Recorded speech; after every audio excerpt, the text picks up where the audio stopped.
Hey guys, I am doing live stream number 2.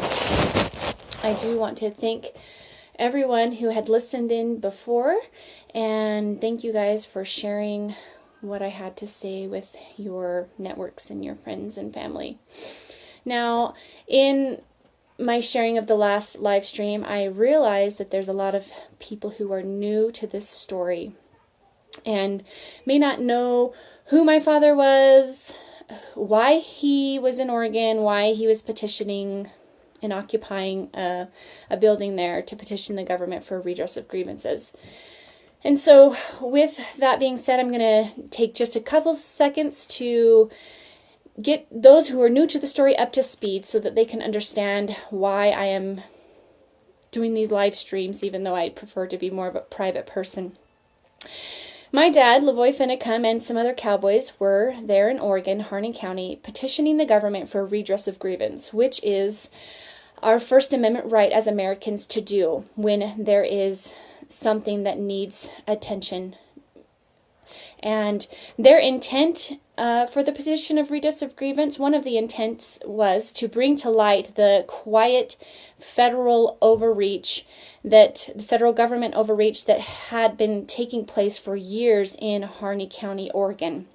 Now, such federal overreach that had been taking place in Harney County, Oregon, had been going on for many, many, many years, and the byproduct of this overreach was, unfortunately, the loss of Harney County citizens' opportunity for liberty, even life, and their pursuit of happiness.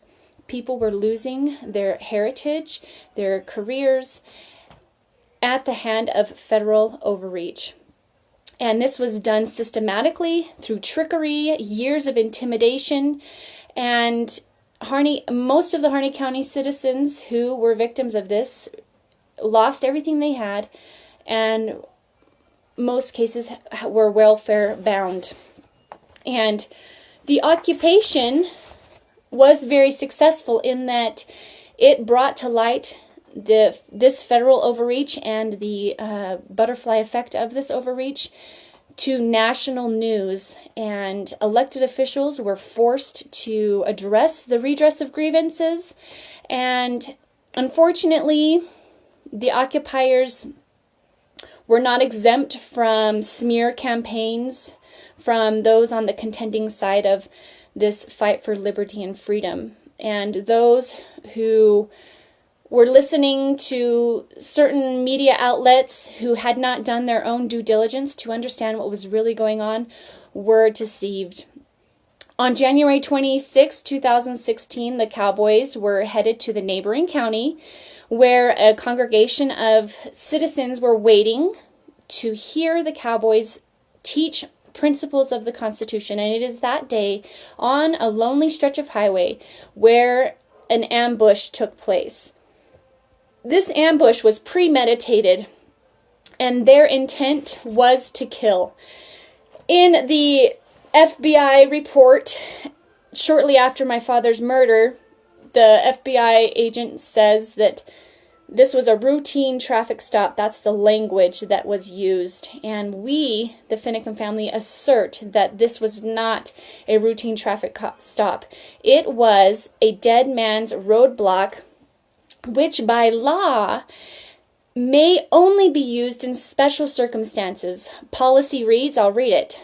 Fleeing felons, when necessary, provides A description of the suspects and suspect's vehicle is available. B, supervisory approval is obtained. C, an escape route is left available. D, a suspect is wanted for any of the following: 1, homicide. 2, robbery in the first degree. 3, rape. 4, assault with intent to kill. Or 5, prison escape, including felons. Now, in the case of my dad, Lavoy Finicum, the dead man's roadblock, where he was shot in the back 3 times when his hands were up in surrender in the universal sign of surrender. Such a roadblock needs to be justified in the court of law. Now, American agents that day shot my father, and he was left bleeding out in a snowbank. with no medical assistance, no warrant, no charges, no arraignment, no preliminary hearing, no indictment, no trial by jury. We assert that Dad will have his day in court. Now, we understand that filing for a wrongful death lawsuit will not bring him back. Our motivation is to continue to aid in preserving the American dream by ensuring that agents and organizations that are out of control, who refuse to be governed by the rule of law, must be held accountable. If we do not insist upon such accountability, this type of conduct will continue to take precedence and persist in destroying the life, liberty, and pursuit of happiness of many more Americans. Now, in our wrongful death complaint, the paragraph of defendants include, I'll read them, FBI, the Bureau of Land Management, Dan Love, Salvatore Laro, I apologize if I said that wrong, Harry Reid, Greg Bretzing, Joseph Estrada, Oregon State Police, Oregon Governor Kate Brown, Oregon Senator Ron Wyden, Oregon Harney County Sheriff David Ward, Oregon Harney County Judge Steve Grasty, the Center for Biological Diversity.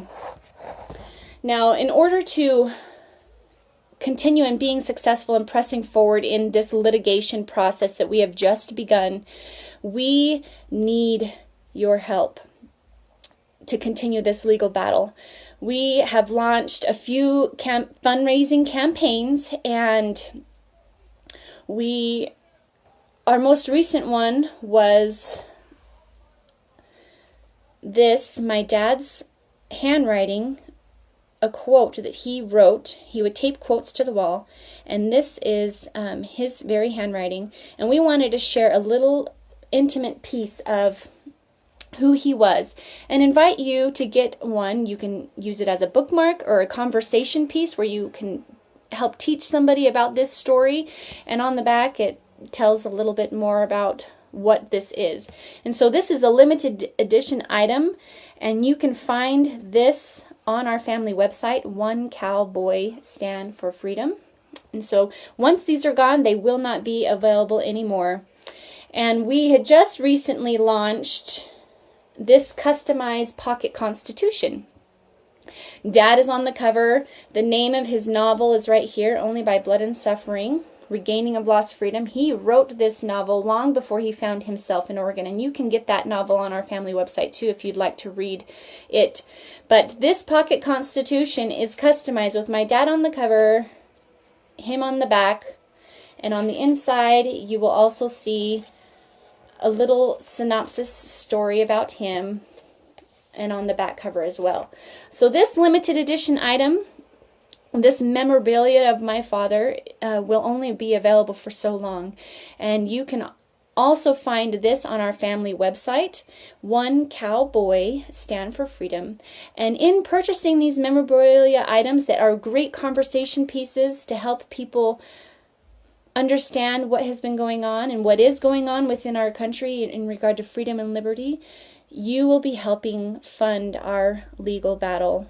And we just can't thank you enough for the moral support, the spiritual support, the financial support that has been rendered to our family.